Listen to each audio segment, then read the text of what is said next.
All right, so just come from Samsung Galaxy Unpacked. I can show you guys this, which I've been using for a while. We're in New York right now, and actually the nice thing is I'm here on 2 different projects. So obviously to do some Samsung stuff, to review this, and I'm also doing a bit of a commercial shoot with Monogram. They're the company that I've worked with to appliances. I'm actually like mic'd up right now. We somehow have a permit at Bryant Park.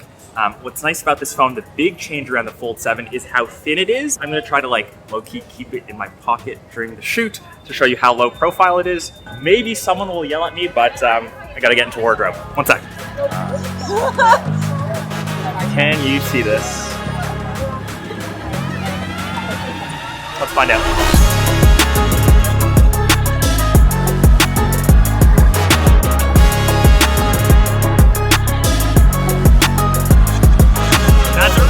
That's a wrap! Did it!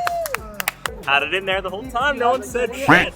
So that is a wrap. Just finished off, like you guys saw on the Highline, decided to walk to the vessel. Really long days on set, like 15-ish hours, but definitely really rewarding. Honestly, you're surprised. No one said anything on set about having the device in my pocket.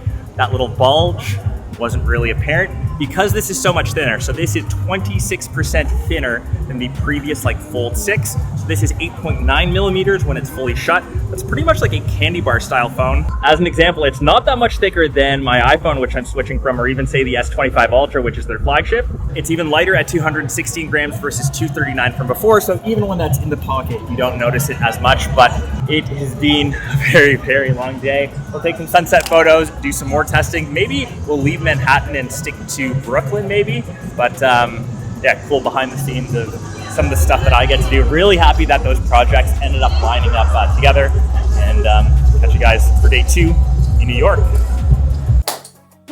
So last night was a late one. We had Jaden Smith and Willow, those are like Will Smith's kids, performed at Unpacked, the party last night. I'm not the biggest fan, or not too familiar with their music, I should say, but it was okay. I want to show you guys my room quickly. I feel like it is very iconic New York. So you can see I even have like a guitar. We have all those like windows, the concrete, the bed.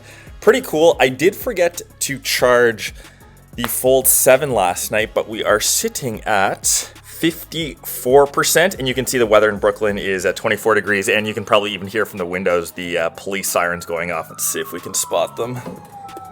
Oh, literally right there, ambulance going through. Anyways, I would say that this is the first Samsung folding phone that you can actually use when it's folded shut. So in addition to it being a lot thinner, the front cover screen has actually got a bit of a redesign. So it has a different aspect ratio. Before, this used to be quite a bit thinner. It is now 6.5 inches, and you can use it more like a candy bar style phone. So typically in the morning, say you check the weather, like I said, in Brooklyn, you can see that. You're kind of scrolling through. You would never open up this phone to use it to do, I would say, day-to-day tasks. So for example, in the morning, I also collect my Pokemon cards, my daily rip. You would never open this up and use it like this for this particular case. Obviously the app here, did I get a good card? No. This app doesn't support full screen, but what I'm trying to say is for your day-to-day stuff, when you're kind of using the phone just for your regular apps, when you're browsing, you'd never use it unfolded, even for taking photos, which once again, you can see a bit of my room, a lot of windows, a lot of glare, but I will take a quick photo, ultra wide. You're gonna use it most of the time when it's folded shut, and it's way more usable now. It's finally in line with other foldables that we've got from Oppo or Honor, which you can't really even get in North America, so you've ordered one through eBay, through some sort of reseller, but this design change is super welcome. I would say it's the best one that you can get in the North American market right now. It's a welcome update for the design. The main time you're using the large display on the inside, so this is 8 inches, is for media consumption. So this really replaces having 2 separate devices. So instead of carrying, say, a phone and a tablet, this is really that time to use that 2-in-1. So once again, I was watching Club World Cup highlights, or when you're watching movies, when you're watching content, this is where the larger screen truly shines. The one thing I am confused with, unfortunately, there is no S Pen support, and typically for tablets, a lot of artists like to use a larger display. That's a real big benefit. Even though it's too thin to actually stick an S Pen anywhere in there, the fact that you can't even get one separately, I know that Samsung has those little hybrid cases where you stick the S Pen somewhere on a case and it lives.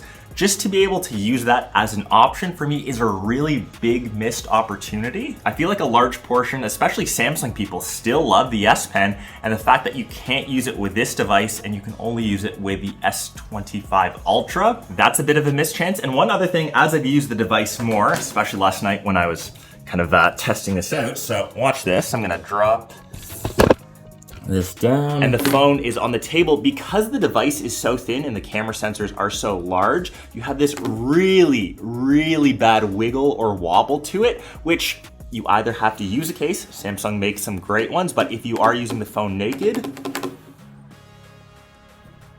but for the rest of my day-to-day performance, I've been using it really heavily here in New York. It's been great to use. So it's rocking the Snapdragon 8 Elite. Depending on which model you get, that will differ in the amount of RAM that you get. The key performance thing for me though has always been battery life within phones like the S25 Edge. You tend to sacrifice battery for, I guess, thinness. This still has a 4400 milliamp hour battery, so the same as the Fold 6, even though it's gotten thinner. Unfortunately, no silicon carbon battery, but without charging it last night, like I said, still have exactly 50% to use. So before I do fly home later today, I probably will get the entire day's usage. You're looking at a day and a half, and for a phone this thin, that's pretty great. The next big upgrade here is the camera, just for the main one. So think of this as having the same 200 megapixel sensor as the S25 Ultra, so flagship level performance. However, it's been slightly redesigned because the phone is so thin. They've redesigned the module so it fits into the phone.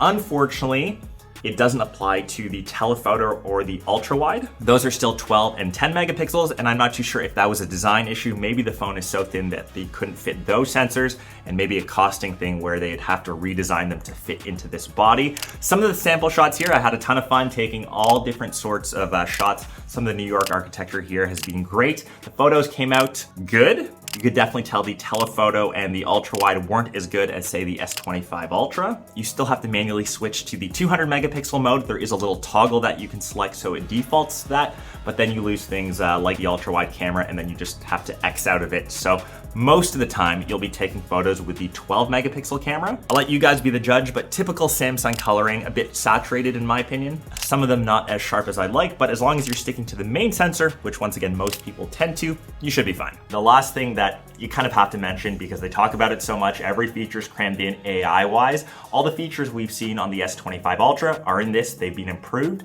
Have I used any of them? Maybe once or twice. I used them more at the demos at the Unpacked area. Obviously, they were kind of showcasing them. I made Austin Evans into a cartoon. Are you gonna do that every single day? Definitely not, but I will give huge props to Samsung for their AI algorithms around image generation. The best on the market, like compared to, say, my iPhone, compared to every other brand that I've used. If you want to remove people from a certain photo, if you want to crop a couple things out for whatever reason, Samsung does it the best. I know it's the most cliched one, but it actually works like really, really well. But yeah, that's kind of been my day-to-day performance with it. I've got to check out of my hotel room now, so I'm gonna use it a bit more before my flight home. One last Pokemon pull though. Cannot pull something on camera. Trash pull. Catch you guys someday.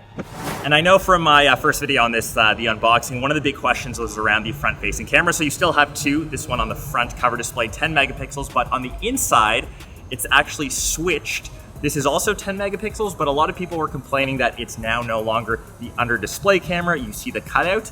The performance is better because you don't get any of that screen bleed. But in reality, unless you are my parents, when are you using that little front camera? You guys can see yourselves like in that camera there. When would you ever use that? Most of the time, you want to take a selfie actually with the front, or I guess the back, using the front method. There's a little selfie button, and it says open your phone. And this is one of the use cases for that. So now you've got the front camera there. So I can now take selfies. For example, I'll snap a couple. You just have to have large hands to hold it. And you're utilizing the cameras on the back of the phone, which are obviously way better than any front-facing camera. So that's for selfies. Another big thing I noticed taking footage here was the fact that this now shoots in log. It also has 10-bit HDR, so more color depth, more information. And what I actually really like, say, compared to an iPhone, you can actually grade the footage right within the phone, and you can see that difference. But as I wrap up time in Brooklyn, gotta catch classic delayed Air Canada flight. This is the best Samsung Fold device, or I guess changes we've seen to it in the longest time. With that new new Armor Flex hinge. It makes the mechanism way better. It actually even impacts how little you see the crease in the middle, which is really nice. This is the first Samsung phone shipping with Android 16, One UI 8. If you are a fan of folding phones, there has never been a better time to grab a new device. I just find it a shame. It should have had S Pen support. I know so many people that use folding devices that like to scribble, that like to mark down notes. I get that it's super thin and it won't fit, but just, have it stuck to a case somewhere if you want that option. I wish the 2 cameras would have been improved. I get the 200 megapixel sensor, just that telephoto and the ultra wide, but I am really happy with the design change. It is so much thinner, so much more pocketable. And like I said, the best upgrade design-wise coming to a folding Samsung device. And we thought we would end it blue wall, blue phone. I think this is even looks like a blue car. And the last thing that you need to consider is price. So it's 2,000 US, 2,500 Canadian. It's a pricey phone, and there are still other options out there, but as that car leaves, I think we gotta leave. If you wanna switch over to it, let me know. Catch you in the next one. Peace.